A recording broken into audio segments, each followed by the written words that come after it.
Hey everybody, I'm Chef Tom with atbbq.com, and this is Chipotle Ranch Chicken Nachos.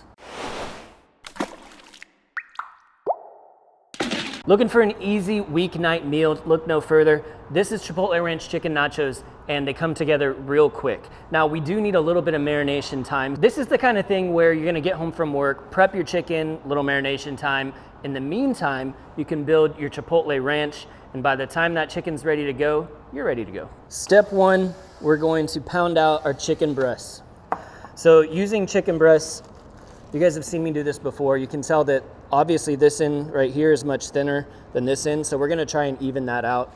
And this is a really quick process. I mean, it's gonna take you like 1 minute to do 2 chicken breasts. So we'll just start working on that thick end, push out the edges. And what this does for you is it makes sure that this all cooks in an even amount of time. And then you get an even amount of doneness. So this isn't well done while this is just right done. 60 seconds of effort for a much bigger reward. Now the quick marinade. This takes an hour or less. We're using the Trace chilies from Sweetwater Spice. It's equal parts of the brine base with water. So we got 1 cup of each into the bottle. Just give it a shake and dump it in. Now this is into the ATBBQ brining bag. I love this bag because it's such a heavy duty thickness that you can pound out chicken without worrying about tearing anything. We're just gonna squeeze out that air and then kind of massage that into the chicken, throw it into the fridge for about, like I said, 45 minutes to an hour. You're gonna add a lot of extra flavor. While that chicken is marinating, we're gonna build our Chipotle Ranch. So we're starting with equal parts sour cream and mayonnaise. We're gonna throw in some chipotles in adobo sauce to bring that chipotle flavor.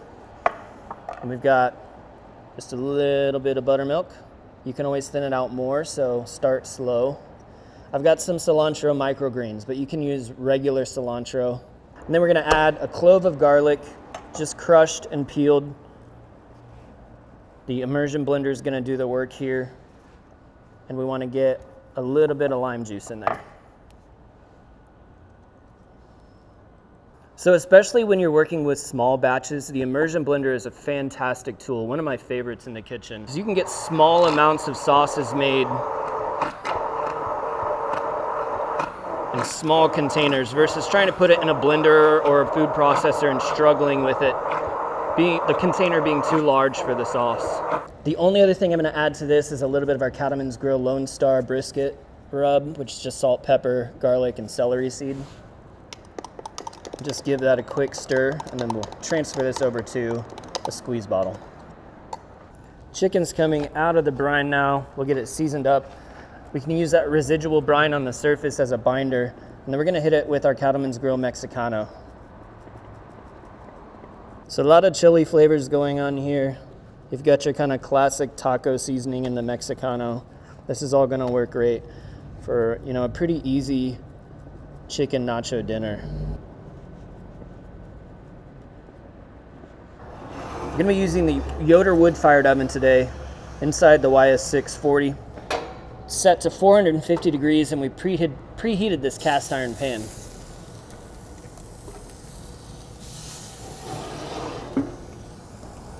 All right, just a few minutes in here. Already got a really nice sear on these.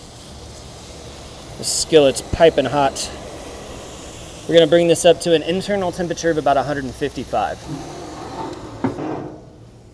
Checking the temp now.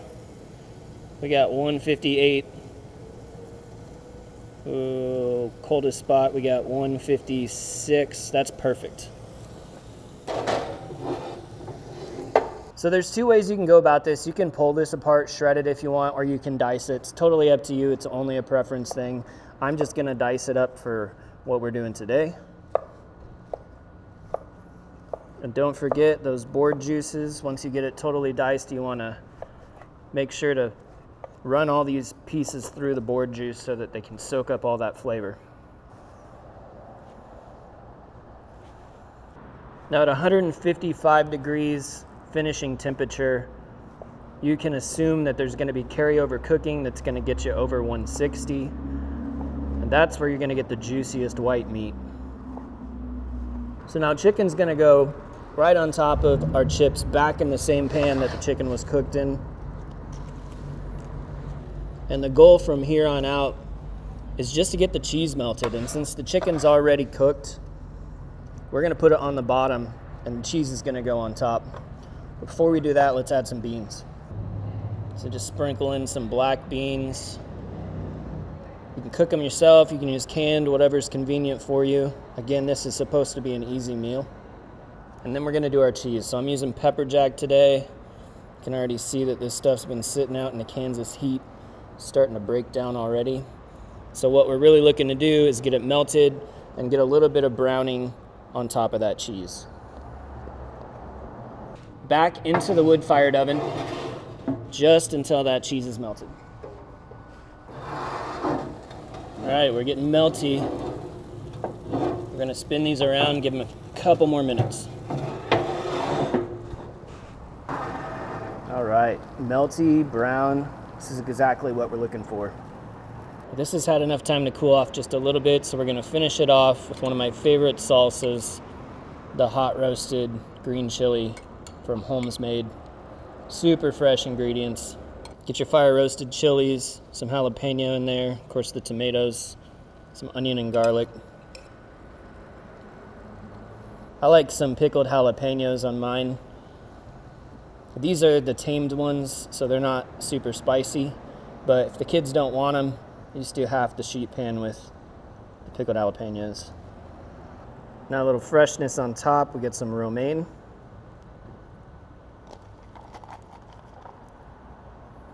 Creating layers of texture, flavor, freshness with richness. And then of course we're gonna finish it off with that Chipotle ranch. So just a good drizzle all the way across. And look, it almost looks like you made a salad, but it's nachos. All right, let's dig some out of here. Get a little bit of everything here.